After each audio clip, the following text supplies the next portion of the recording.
1000 টাকা 1200 টাকা দিচ্ছে, আর কোটি কোটি টাকা আসছে গঙ্গা ভাঙন রোধ করার জন্য। সেই টাকাগুলো কি হচ্ছে, লুট হয়ে যাচ্ছে। গত কয়েকদিন আগে সোশ্যাল মিডিয়াতে দেখছিলাম কলকাতা থেকে বাবুরা এসেছিল গঙ্গা ভাঙন পরিদর্শনে। গঙ্গা ভাঙন পরিদর্শনের নামে গঙ্গা বক্ষে তারা মৎস্য করে পিকনিক করে এখান থেকে চলে গেল। তাই এই অসভ্যগুলোর জবাব আমাদেরকে দিতে হবে। আর আমি যখন এখানে এসে বক্তব্য দিচ্ছি, বিভিন্ন জায়গায় বিভিন্নভাবে আমাকে আটকানো হচ্ছে। কোন জায়গায় বলা হচ্ছে যে নওশাদ সিদ্দিকীর মাথায় টুপি মুখে দাড়ি, ও মুসলমানদের ছেলে, তোরা কেন ওর পার্টি নিয়ে হই হই করবি। কোন জায়গায় বলা হচ্ছে নওশাদ সিদ্দিকী অমুক বিজেপির দালাল বলে আটকানো হচ্ছে।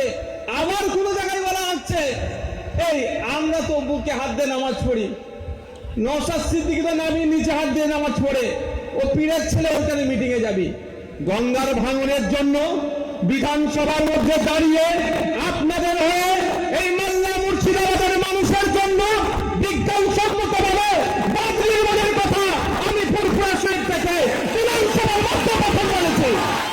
আমার কাছে তখন কে আনাদিস, কে জামাতি, কে ফুরফুরা, কে তাবলীগ, কে বেলালি, কে জরিপ, কে আদিবাসী আমার কাছে নয়। আমার কাছে তখন মাল্লার মানুষকে বাঁচাতে হবে, মুর্শিদাবাদের মানুষকে বাঁচাতে হবে, শামসারগঞ্জের মানুষকে বাঁচাতে হবে, ফেরাক্কার মানুষকে বাঁচাতে হবে।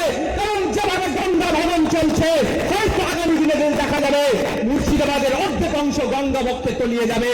তাই ওইখানে যারা বসবাস করছে সে আনাদিস হতে পারে, ফুরফুরা হতে পারে, তাবলীগ হতে পারে, দেওবন্দি হতে পারে, বেলালি হতে পারে, হিন্দু হতে পারে, মুসলমান হতে পারে, আমার দেখার প্রয়োজন নাই।